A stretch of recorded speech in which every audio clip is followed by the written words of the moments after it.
ایک مرتبہ ایک شخص کئی دنوں کا سفر طے کرنے کے بعد حضرت امام علی ابن ابی طالب کی خدمت میں حاضر ہوا اور نہایت ادب اور احترام سے کہنے لگا کہ آئے جناب علی ابن ابی طالب، میں کئی دنوں کا سفر طے کرنے کے بعد اپنے ملک شام سے آپ کے پاس آیا ہوں، میں آپ سے کچھ سوالات کرنا چاہتا ہوں۔ تو حضرت امام علی ابن ابی طالب نے فرمایا کہ آئے میرے نبی کے صحابی، تم مجھ سے جو بھی سوال کرنا چاہتے ہو بے شک کرو۔ تو وہ شخص کہنے لگا کہ آئے جناب علی ابن ابی طالب، میرا پہلا سوال یہ ہے کہ کیا فرشتے بھی حج ادا کرتے ہیں، اور اگر کرتے ہیں تو فرشتوں میں سب سے پہلا حج کس فرشتے نے ادا کیا؟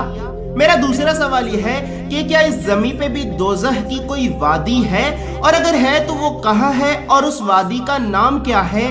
میرا تیسرا سوال یہ ہے کہ وہ ایسی کون سی چار چیزیں ہیں کہ جن کا جی کبھی بھی نہیں بھرتا؟ میرا چوتھا سوال یہ ہے کہ وہ اللہ کی ایسی کون سی مخلوق تھی کہ جس مخلوق پہ لوگوں نے جھوٹ باندھا، لیکن وہ مخلوق نہ ہی جن ہے، نہ ہی انسان اور نہ ہی فرشتہ؟ اسی طرح میرا پانچواں سوال یہ ہے کہ وہ اللہ کی ایسی کون سی مخلوق تھی کہ جس مخلوق پہ اللہ نے اپنی وحی نازل کی، لیکن وہ مخلوق بھی نہ ہی جن ہے، نہ ہی انسان اور نہ ہی فرشتہ؟ تو پھر وہ کون سی مخلوق ہے؟ میرا چھٹا سوال یہ ہے کہ اس زمین پہ وہ اللہ کے ایسے کون سے نبی تھے کہ جن کے بابا، دادا اور پھر پر دادا بھی اللہ کے نبی تھے؟ میرا ساتواں سوال یہ ہے کہ اس زمین پہ وہ ایسی کون سی جگہ ہے کہ جس جگہ پہ آج تک صرف ایک مرتبہ سورج کی روشنی پڑی اور پھر اس کے بعد اس جگہ پہ کبھی بھی سورج کی روشنی نہیں پڑی؟ آپ مجھے اس جگہ کے بارے میں بتائیں۔ میرا آٹھواں سوال یہ ہے کہ لوگ بدھ کے دن کو اتنا منحوس کیوں کہتے ہیں، اس کی وجہ کیا ہے؟ جبکہ میرا نواں سوال یہ ہے کہ جب جنتی لوگ جنت میں جائیں گے تو وہ لوگ جنت میں کس زبان میں بات کیا کریں گے؟ آپ مجھے اس زبان کا نام بتائیں۔ اور آخر میں میرا 10واں سوال یہ ہے کہ اس زمین پہ سب سے پہلے اچانک موت کس پہ نازل ہوئی؟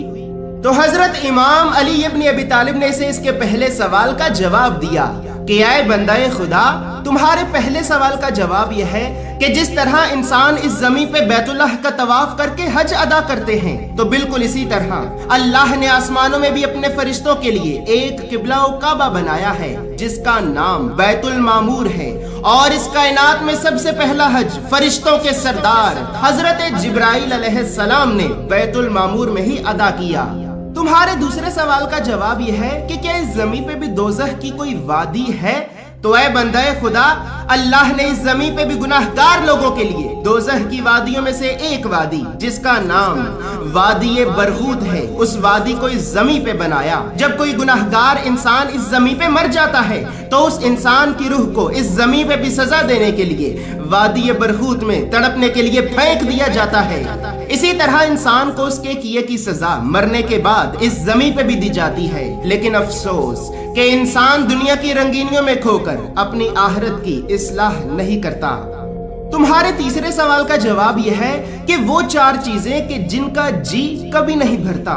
تو اے بندہ خدا، ان چار چیزوں میں سے پہلی چیز یہ زمین ہے۔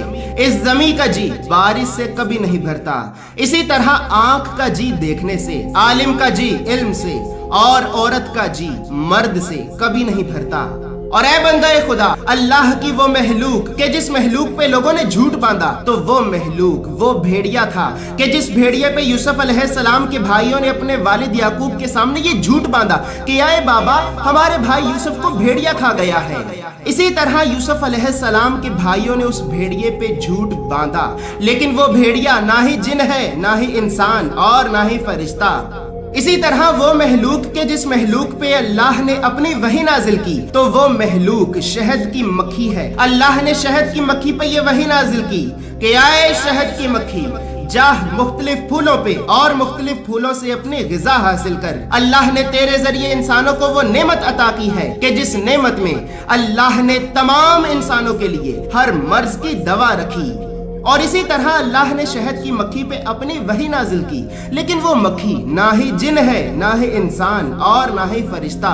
اسی طرح اس زمین پہ وہ اللہ کے نبی یوسف علیہ السلام تھے کہ جن کے بابا یعقوب، دادا اسحاق اور پردادا ابراہیم بھی اللہ کے نبی تھے۔